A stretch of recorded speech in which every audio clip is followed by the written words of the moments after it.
Assalamualaikum warahmatullahi wabarakatuh. Selamat malam buat teman-teman semuanya. Terima kasih banyak buat teman-teman yang sudah mengklik video saya. Semoga teman-teman semuanya dalam keadaan sehat dan selalu dalam lindungan Allah Subhanahu wa Ta'ala. Dalam video saya kali ini masih dengan segmen silaturahmi. Kali ini saya berada di Bogor Selatan di Kelurahan Mulya Harja. Saya akan berbincang-bincang dengan narasumber yang akan menceritakan kisah misteri yang pernah dialaminya. Buat teman-teman yang penasaran dengan kisahnya, tonton video saya sampai selesai. Nah, buat teman-teman yang dari tadi salfok, apa sih yang ada di hadapan saya? Nih, sekarang saya sedang megang cireng. Cireng ini terbuat dari bahan-bahan alami yang pasti tanpa bahan pengawet. Boleh dicoba nih teman-teman. Jadi bumbu-bumbunya ini adalah dari tepung tapioka, ada garam, kaldu, terus ada daun bawang juga, bawang putih, tepung roti. Bedanya dari cireng yang lain, cireng yang ini tuh pakai tepung roti. Jadi kalau digoreng itu ada krenyes-krenyesnya, rasanya enak sekali. Nah, untuk bumbu sambelnya dijamin pedes sekali.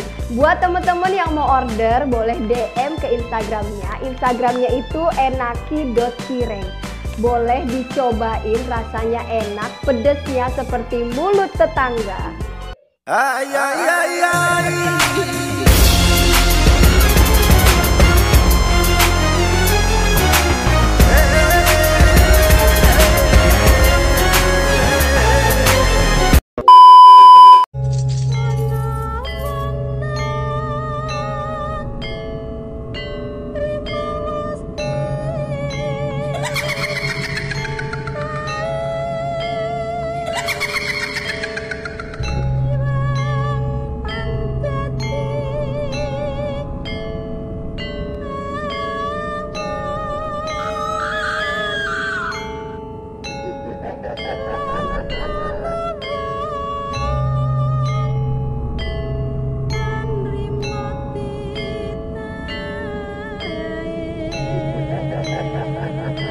Assalamualaikum warahmatullahi wabarakatuh. Nama saya Jaya, ini istri saya Yanti.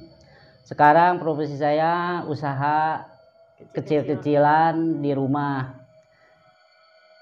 Sebelum saya usaha kecil-kecilan di rumah, saya berprofesi supir angkot dari tahun 96 sampai tahun 2019.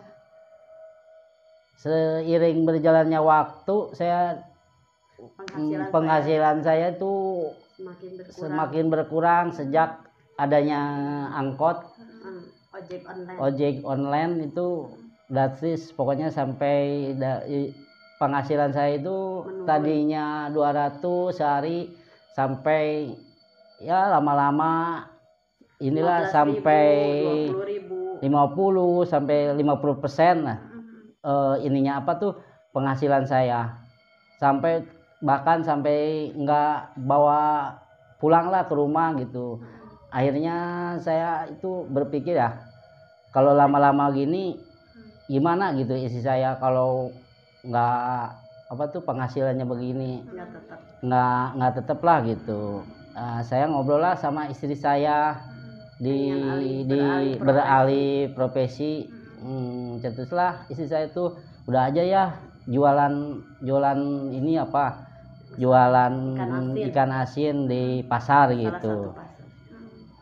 Ya akhirnya jualah angkot saya itu.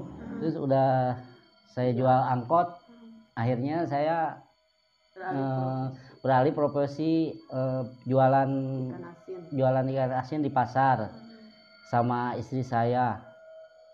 Ya berjalannya waktu saya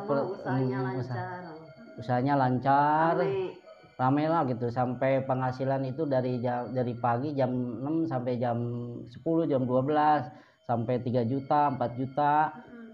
Awal ceritanya yang lebih detail waktu saya di pasar tuh yang ada kejadianannya itu istri saya yang cerita. Assalamualaikum warahmatullahi wabarakatuh. Melanjutkan cerita suami saya yang berjualan ikan asin. Dari pertama awalnya jualan bagus-bagus aja, enak-enak aja, adem-adem aja. seiring waktu berjalan penghasilan udah enak, udah dari jam 6 sampai jam 9 penghasilan udah lumayan, udah dapat 3,5 juta, rame yang beli rame, terus bisa ngisiin toko orang, terus ya bahkan kredit motor bisa, terus mungkin di situ saya istilahnya nggak punya pondasi, nggak nanya-nanya dulu. Memang itu ada kesalahan dari saya juga. Saya juga bilang ke suami saya, ya kalau dagang teh istilahnya tanya-tanya dulu, apa sih ke yang ngerti, bukanya hari apa kita harus punya pegangan. Kata suami saya lah, bismillah aja, kita mah percaya sama Allah. Tapi kan kalau itu nggak bisa gitu, persaingan kenceng kan kalau di sana mah istilahnya ada orang sirik apa gimana, nggak tahu gimana lah ke kita. Apa sih, dari jualan itu saya dari 1 bulan 2 bulan enak, 3 bulan sampai kejadian pas 6 bulan terakhir ada kejadian aneh janggal. Sampai saya sore setengah 6 saya inisiatif gini ya, beli air minum. Takut nanti kalau pagi kita bikin teh atau bikin kopi kita nggak harus nyari dulu air. Terus gitu teh saya beli, sama ayahnya beli. Saya taruh di galon. Apa sih, pas paginya nggak tahu itu saya mau masak mau bikin teh, airnya nggak ada setetes pun, nggak ada apa-apa. Kalau misalkan kalau tumpah bocor berarti kan kalau di lantai basah ya, ini nggak ada sama sekali kering, ada gelas kering. Saya juga bingung ya, kok ini air kok nggak ada setetes pun, jangan-jangan gimana ya ini, gimana ya. Saya juga nanya-nanya ke tetangga, teman jualan gitu. Saya beli air tadi sore, kok sekarang udah habis, dimakan sama siapa ya? Orang sekitar pada ketawa-ketawa. Kali orang sekitar udah pada tahu kali, udah saya nggak hiraukan, saya bodoh amat. Ya udahlah. Tapi kesini usaha saya makin aneh. Anehnya kenapa? Ada seseorang katanya juragan ikan asin juga di situ. Biasanya si 2 orang itu biasanya katanya nggak pernah jalan berdua, nggak pernah bareng-bareng. Itu datang ke ke tempat, ke kios ibu. Ke kios katanya gini. Ini ada jualan ikan asin baru ya? Dari mana? Dari Bogor. Apa sih? Iya, saya mah nggak punya pikiran apa-apa aja, biasa ngobrol, ya memperkenalkan diri. Tapi si ibu itu pegang-pegang dagangan saya. Tapi kata orang sekitar pada ngomong gini, awas, hati-hati kalau sama orang itu. Kalau biasanya kalau ada dia katanya itu saya teh ke 4 kali, kalau enggak yang baru buka. Dulu juga katanya ada yang jualan di situ 3 bulan, ada 3 orang, 3 bulan, 5 bulan, saya yang paling lama sampai 7 bulan. Paling kuat. Itu paling kuat. Semenjak kejadian itu ya usaha saya nggak laku, maksudnya sejak dia itu, bukannya kita suujon, bukannya apa ya, kita mah tadinya mah percaya aja ya, nggak punya pikiran apa-apa. Tapi dirasa-rasa sama saya kok udah kejadian itu teh banyak hal aneh. Setelah ibu itu datang ya Bu? Iya, semenjak si ibu itu datang. Tapi kita mah tadinya nggak mau seujon ya, tapi ya gimana, orang ada faktanya. Sampai bahkan di warung juga saya ini badan kalau diem di warung di kursi nggak enak, pada sakit kayak kepala berat, kada yang gimana sih, kada yang nusuk-nusuk. Tapi kalau saya keluar dari kios itu enak, badan ringan. Apalagi kalau saya sholat gitu, sholat duha kayak sholat zuhur, nggak ada apa-apa, masuk lagi gitu lagi. Kadang meriang, nggak ujug-ujug datang aja meriang. Saya kenapa ya? kok suka pada bilang, "Teh, kenapa pakai jaket? Kan panas." Muriang bukan. Iya, tapi kadang kalau keluar benar itu enggak ada apa-apa. Bingung kadang. Terus yang suka belanja tuh si ibu, si bapak ada tuh. Sama saya didiemin aja, dia bolak-balik ke pasar. Tapi pas dia ngelewatin toko saya. Tapi saya teh, "Pak, kemana aja nggak pernah belanja?" "Ih, ada juga, Teteh tiap hari juga, yang warung Teteh yang tutup aja." Kata saya gini, "Iya tiap hari juga buka, Bapak yang nggak pernah jualan." Iya mampir. "Bahwa iya saya sampai beli ke yang lain, cenah. Dah warung si Tetehnya tutup aja." Udah tuh pengalaman ke-1. Keduanya sama gitu. Misalnya, "Bu, kemana aja?" "Ih ada Teteh saya cenah ge. Pengen kesini ke warung sini, tapinya tutup aja." "Kenapa Teh tutup aja, emang sakit?" Enggak sakit, tiap hari juga buka." Tanya aja tuh ke tetangga sebelah, "Ya Pak ya, saya buka aja." "Iya." Tapi orang-orang situ pada senyum-senyum aja. Terus ada kejadian satu lagi apa ya? Ada salah satu pedagang ayam, dia teh gini, nengok-nengok ke kios saya. "Kenapa ini kios nggak diobatin?" katanya. "Emang kenapa Pak?" "Aduh dia sampai muntah-muntah, benar muntah-muntah, masuk dia ke dalam." "Ih ini mah cenah ge harus diobatin, cenah jangan didiemin aja, kamu bisa bangkrut." Kata saya, kan saya gini, saya udah itu penghasilan udah minim lah, biasanya pendapatan lumayan, sekarang malahan dapat 25.000 pernah, dapat cuman laku dapat uang 10.000 pernah, sampai bahkan nggak dapat uang seperak pun juga pernah, nggak dapat sama sekali nggak dapat. Kata si ikan-ikan pada busuk. Terus kata si bapak itu teh, "Kamu hati-hati senage, kalau kamu misalkan ada uang kamu berobat, kalau misalkan kamu udah nggak punya uang kamu harus mundur." "Kenapa? Emangnya kenapa?" "Ada yang nungguin katanya di sini, makhluknya gede tinggi hitam," katanya gitu. Si bapak itu bisa lihat ya Bu? Iya, si bapak itu bisa lihat. Terus katanya ini di depannya dipakein katanya tanah kuburan apa nggak tahu lah, saya bilang. Sampai saya kan ya tanya lah, pernah nanya ayahnya, ada yang ngasih tahu ayahnya berobat Sukabumi. Saya suruh sholat ya. Sholat. Jadi ini Ibu coba ikhtiar nih. Ikhtiar. Kan kita nggak mau dong, udah kita ngorbanin mobil gitu ya. Udah jual mobil angkot, saya dapat arisan masuk lagi ke situ modal. Nggak mau sia-sia. Iya, nggak mau sia-sia. Walaupun kita penghasilan istilahnya udah minim banget. Terus ikhtiar ya ayahnya ke Sukabumi. Syaratnya udah gini. Terus saya suruh bangun tengah malam. Tapi namanya gitu ya, saya nggak kesiangan aja, terus bangun pagi. Ada aja halangan. Kalau di rumah itu tiap malam ada suara-suara gitu, beleduk gitu di atas para. Kayak ada batu yang jatuh gitu. Ya tiap hari. Tapi jadi kalau pulang dari kios aja bawaannya ngantuk sampai pagi, nggak inget apa-apa. Kadang sholat subuh juga kadang jam 6 gitu. Kan katanya suruh wirid ini terus didoain apa gitu ya. Tengah malam sholat tahajud gitu, minta ke Allah. Terus ntar kita naruh air nanti disiram-siramin katanya ke itunya, ke toko. Ke tokonya.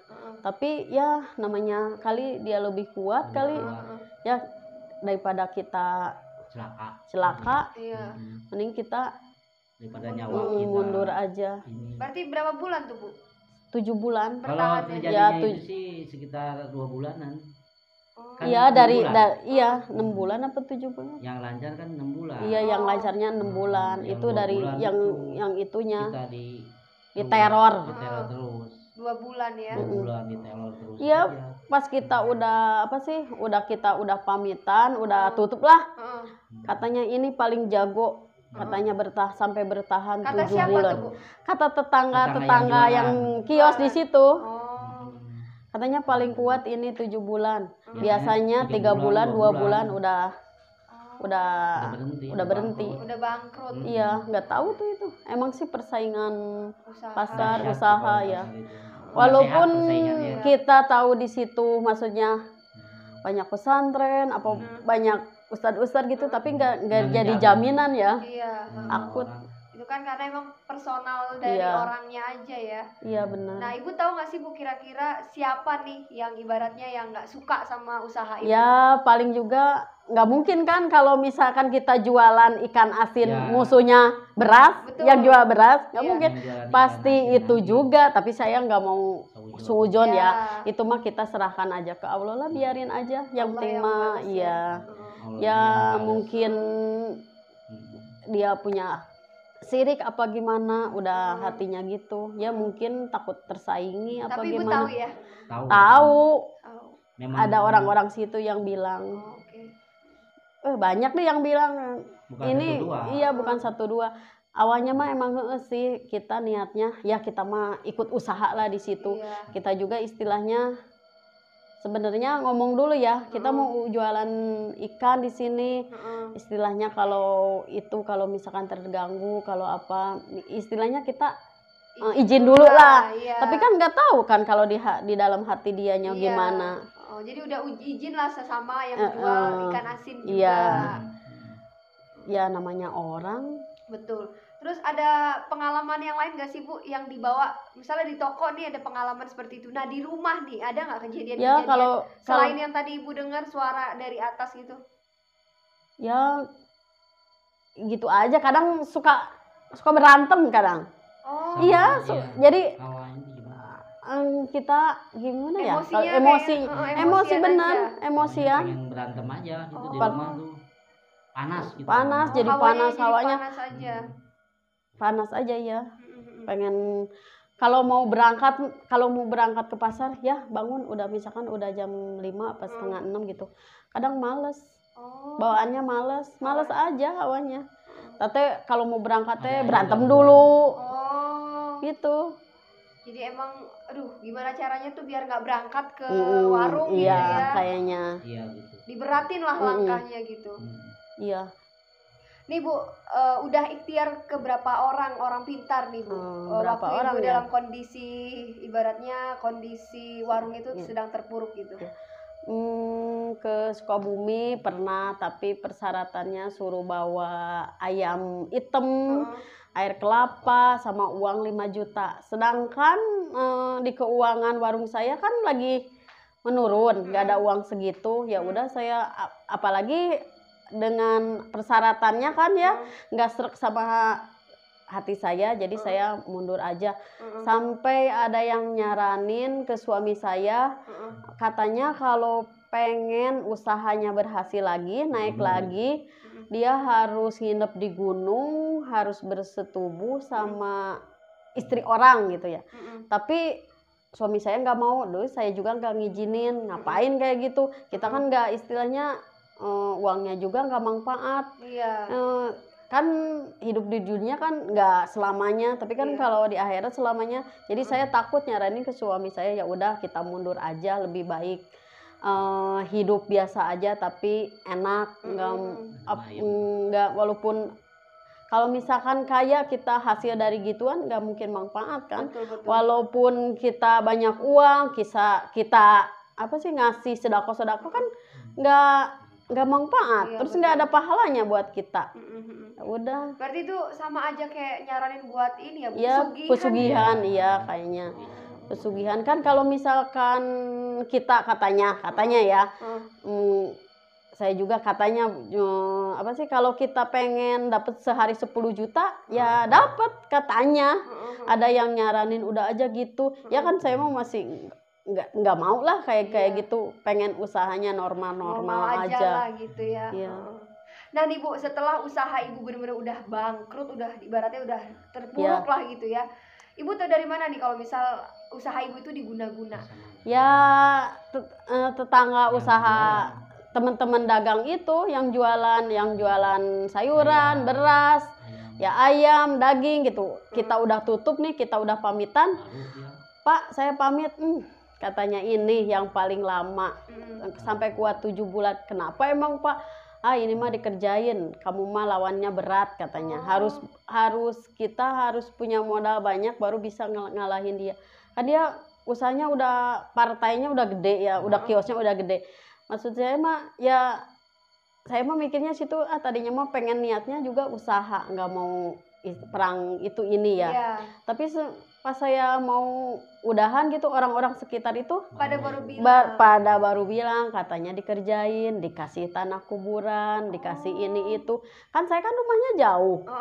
Kalau yang punya itu kan dekat. Kan dia mau ke situ siang malam bisa aja kan? Karena kita mah nggak ngeliat mau naruh apa-apa. Bisa aja gitu. Bisa aja, gampang kan? Jadi emang taunya setelah ibu bener-bener udah bangkrut. Udah mau pamitan lah istilahnya, pada ngomong semuanya di situ. Oke. Terus ikan-ikan ibu dikemanain tuh Bu, ikan asin? Ya mas saya dijual, dilelang. Yang ikan, jadi kan karena nggak laku kan, jadi ada yang busuk, ada yang ya gimana rusak gitu, udah aja dilelang. Ingat tuh harganya berapa jadi berapa, sampai ikan banyak gitu cuman ditawar 700 juga. Itu perjuangannya berat banget. 700 juga nggak balik modal, nggak balik apa-apa, sampai kiloannya semuanya aja dijual. Katanya teh buat saya mah ini beli aja cuman kasihan katanya, buat dikasihin ke bebek katanya, buat makan ternak katanya, bukan buat dijual lagi.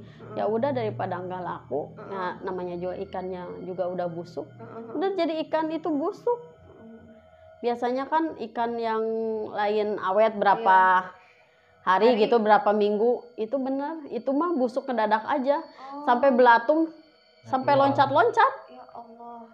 Bener. Jadi yang namanya ikan asin itu biasanya lebih awet. Iya, lebih awet. Apalagi kalau kita misalkan dijemur-jemur sedikit ya, jadi kering gitu, itu nggak bisa, busuk. Jadi tiba-tiba busuk aja gitu ya.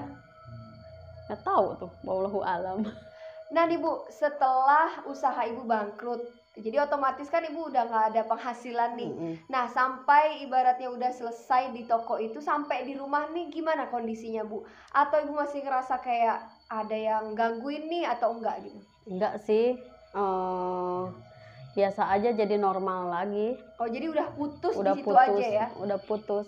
Oh terus di warung aja gitu ya? Bilangnya kayak saya kan sebelum keluar dari pasar itu ya udah sampai di sini, apa sih, jangan dibawa-bawa ke rumah, jangan ganggu keluarga saya. Ya udah saya mah ngalah aja, mundur daripada nyawa saya yang terancam. Kata nyawa saya terancam apa gimana, takut ada apa-apa, udah aja. Tapi semenjak itu sih udah nggak ada apa-apa lagi.